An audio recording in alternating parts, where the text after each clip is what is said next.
Buenos días, soy Johnny Andrés Benítez Restrepo, estudiante de la maestría en Ciencias Naturales y Matemáticas de la Universidad Pontificia Bolivariana. En este video vamos a dar respuesta a una pregunta de uno de los ejes temáticos de la asignatura Pensamiento Matemático Computacional. ¿De qué manera la organización y análisis lógica de la información sobre una situación, utilizando diferentes formas de representación de la misma, favorece la construcción de conocimiento científico? Por la cantidad de información que se maneja en la actualidad, se hace necesario de sistemas de computación o algoritmos complejos para la manipulación de la información. Vemos hoy en día que las compañías manejan volúmenes muy grandes de información, manejan bases de datos donde tienen registrados a sus clientes, proveedores, empleados, llevan también sus sistemas de gestión de la calidad, y si esta información no se ordena y se organiza de forma lógica, le puede traer complicaciones a las compañías en el caso de hacer un pago a un proveedor, incurrir en un error y hacerle el pago a un cliente. O al momento de tener una auditoría, el auditor puede solicitar un documento y la compañía, por no tener la información organizada, no saber dónde se encuentra e incurrir en una conformidad a su proceso. Sin embargo, vemos que este tema no es ajeno también a la academia. Cuando estamos haciendo investigación procesamos demasiada información, y esta información en muchos casos es de vital importancia para el proyecto que llevemos en el momento o nuestra investigación. Si esta información no la tenemos organizada de forma coherente, lógica, al momento de formular nuestro proyecto o presentar nuestro trabajo, podemos vernos envueltos en grandes inconvenientes. Solo cuando tenemos cómo procesar la información de forma lógica y ordenada, podemos inferir sobre ella de forma lógica. Vamos a hacer un ejemplo para que miremos la importancia de ordenar la información. Supongamos que estamos en el grado noveno, donde vamos a resolver sistema de ecuaciones en el área de matemáticas. Un estudiante que no tenga un estupendo orden, pero tenga un buen criterio matemático, puede resolver este sistema sin ningún inconveniente. Ahora, si le aumentamos el grado de complejidad, un estudiante que tenga buen conocimiento matemático, pero que no tenga orden, aquí va a atravesar problemas por la organización de la información. Ahora pongámosle un poquito más de complejidad. Pongamos un sistema 5×5. Aquí el estudiante tiene que tener una gran habilidad matemática como un orden o una secuencia lógica para llevar su información, dado que de lo contrario nunca el problema tendrá solución por parte del estudiante. Ahora, miremos cómo intervienen los sistemas tecnológicos en la organización de la información. Este mismo sistema matemático 5×5 lo podemos llevar a un algoritmo o a un software diseñado para procesamiento del mismo, y el software, como lleva una secuencia lógica, nos puede brindar un resultado muy fiable y en muy poco tiempo. Entonces, organizar la información se hace fundamental en cualquier proceso que nosotros llevemos en el diario vivir, tanto para generar conocimiento como para generar conocimiento científico. Aunque en la actualidad las computadoras nos hacen gran parte de la selección de la información, es necesario que la persona que está llevando a cabo el proceso sea el que analice la información y dé un análisis acertado sobre la misma. Muchas de las herramientas que se utilizan en el campo científico necesitan de información organizada para un análisis coherente. Vamos a hacer un ejemplo. En una institución educativa entra un rector nuevo y vamos a medir el grado de aceptación del rector por parte de los estudiantes. Para esto se decide hacer una encuesta a 350 estudiantes de la institución. Entonces, vamos a mirar el primer escenario. Si no organizamos la información, entonces hacemos un análisis estadístico de datos no agrupados. Este análisis nos va a tardar mucho tiempo porque tendremos que procesar uno a uno la información y hacer análisis uno a uno de las variables que queremos medir. ¿Cuál es el inconveniente? Que si tenemos datos repetidos, por la cantidad de datos que se manejó, el analista los pudo pasar por desapercibidos. Ahora, vámonos al panorama número 2. Planteemos la situación para un análisis estadístico de datos agrupados. Organizamos toda la información. Al organizar la información podemos ver si tenemos información repetida, y si tenemos información repetida fácilmente puede ser eliminada. Ahora podemos establecer rangos por similitudes, ya sea por edad, ya sea por género, o simplemente hacemos un rango de edades y aquí hacemos un análisis estadístico mucho más rápido, más confiable, y aparte de eso nos refleja un panorama más acertado acerca de la aceptación del rector en la institución o no.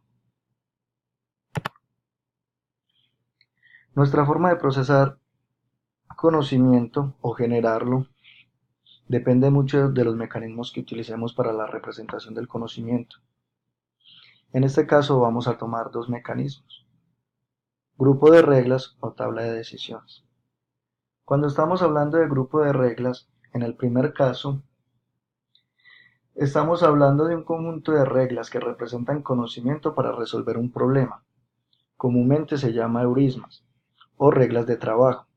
Ahora, si tenemos problemas que revisten de un grado de complejidad mayor, podemos ir a sistemas algorítmicos, plantear un algoritmo que sigue una serie de pasos lógicos hasta llegar al resultado que nosotros necesitamos.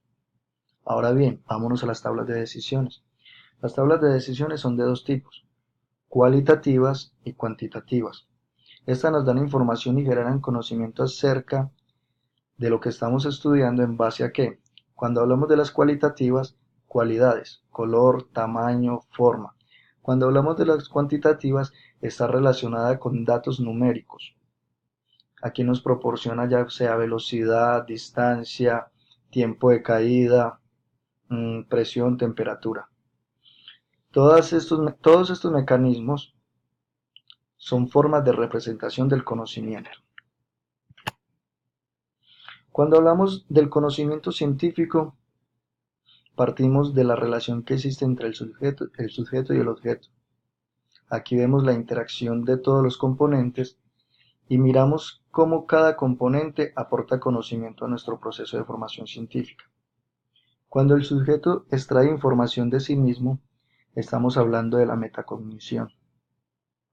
Pero cuando vamos a la información que se trae a través del objeto o propiamente del objeto, entramos a un campo que puede ser el conocimiento lógico-matemático o el conocimiento físico.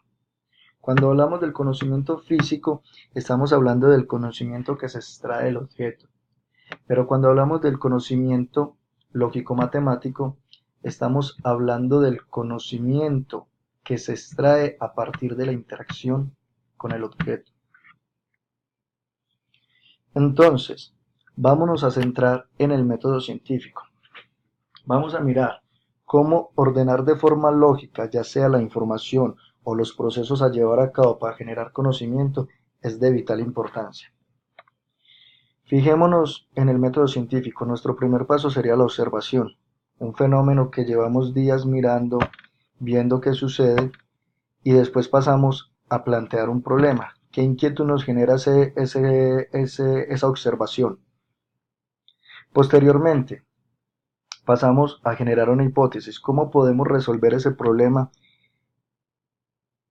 que se nos planteó o que nos surgió a partir de la observación? Entonces, al plantear la hipótesis, el paso subsiguiente es hacer una experimentación en ensayos para tratar de explicar o de dar certeza a esa hipótesis que previamente nos planteamos. Después de hacer la experimentación, vamos a recoger una información. ¿Qué nos arrojó esa experimentación, esos ensayos? Y inmediatamente tengamos esa información, pasamos a hacer lo que se llama el análisis y la interpretación. Aquí en el análisis e interpretación, esta puede ser de dos formas. Puede ser un análisis lógico-matemático, pero que no propiamente tenga que ver con números, o puede ser un análisis lógico-matemático que tenga que ver con números y podemos utilizar muchas herramientas. Una de ellas, las estadísticas. Las estadísticas nos brindan información si los datos están correlacionados, si los datos representan una población, si cumplen una distribución determinada, etcétera. Una vez tengamos esa información, la analicemos y vemos que es fiable, vamos a un componente importante que es la confirmación de la hipótesis. Cuando confirmamos esa hipótesis podemos decir que nuestro método científico fue acertado. Sin embargo, vamos a pensar qué pasaría si ese método científico, por falta de organización o de conocimiento en sí, lo hacemos en desorden. Es una simple suposición. Vamos a hacer primero la hipótesis, después la observación, después el planteamiento del problema, el análisis del resultado, la confirmación de la hipótesis y la experimentación. Entonces, si seguimos esta lógica, vemos que es muy difícil hacer una hipótesis si no hemos observado algo, porque no sabemos a qué referirnos. Sin embargo, pasemos por alto todos estos planteamientos y lleguemos a la hipótesis, la confirmación y la experimentación. Si yo estoy confirmando la hipótesis y no he experimentado, no tendría peso científico para decir que lo que yo hice fue correcto. Entonces fijémonos que si tenemos un desorden en nuestro método científico, esto puede conllevar a resultados nefastos en una investigación. Tenemos 6 pasos a seguir, los cuales pueden ocupar 6 posiciones, es decir, matemáticamente tendríamos 6 factorial. 6 factorial nos representa 720 métodos que podemos implementar, de los cuales solamente uno da resultados fiables y construye conocimiento. Es decir, que 719 métodos se pueden implementar que conllevarían al investigador a un trabajo sin buenos resultados. En otras palabras, el investigador tendría 0.138 probabilidad de éxito de haber implementado un método científico exitoso. Es por eso que organizar la información, analizarla de forma lógica, es generador de conocimiento científico. Gracias.